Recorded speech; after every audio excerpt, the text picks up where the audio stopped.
is dangerous. Not at first. At first, it feels beautiful. Control, respect, importance. People listen more. Doors open faster. Your words carry weight. And slowly, something changes. Not outside, inside. Because power does not destroy immediately. First, it blinds. It blinds people to their own flaws, their ego, their arrogance, their becoming. That is how it starts. Quietly. A little more pride. A little less humility. A little more control. A little less compassion. And the moment someone believes they are above correction, destruction has already begun. Because power creates illusion. The illusion that you are untouchable. Always right. Always deserving. Always superior. And illusions are dangerous. They make people forget where they came from. Forget the struggle that built them. Forget the people who stood beside them before success arrived. Power can make someone mistake fear for respect, silence for loyalty, obedience for love. But fear fades, false loyalty disappears, and eventually, truth returns. That is the tragedy of power. It reveals what already existed inside someone: wisdom, or ego, compassion, or control. Because power amplifies character. It feeds insecurity, feeds pride, feeds the need to dominate. And when ego controls power, people change. Not overnight, piece by piece, compromise by compromise, lie by lie. Because corruption rarely arrives loudly. It whispers, "You deserve more.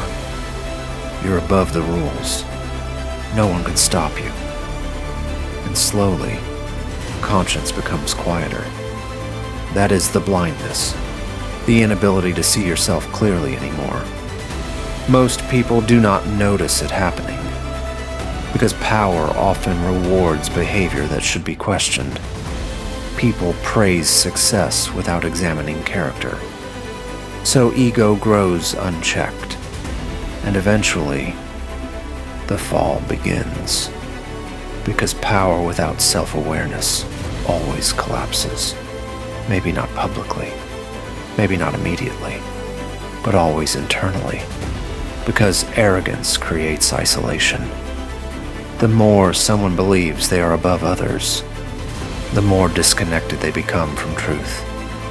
Only praise, only agreement, only echoes, and a person who only hears applause slowly loses reality.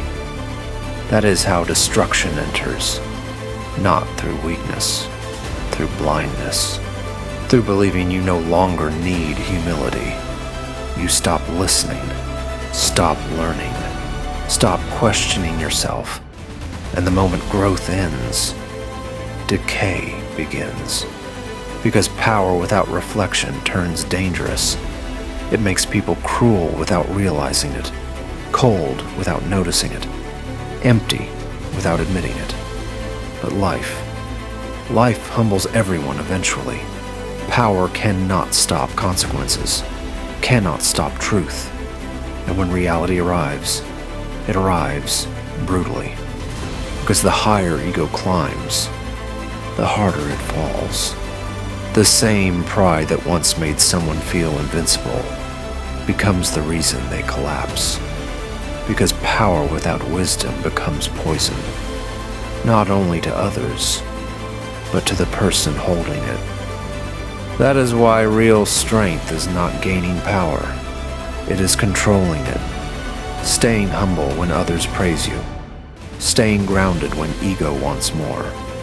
Remembering you are still human, even when the world treats you differently.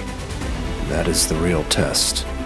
Not whether you gain power, whether power changes you, whether it blinds you to your own darkness. Because power does not destroy first. First, it blinds. And blinded people often destroy themselves.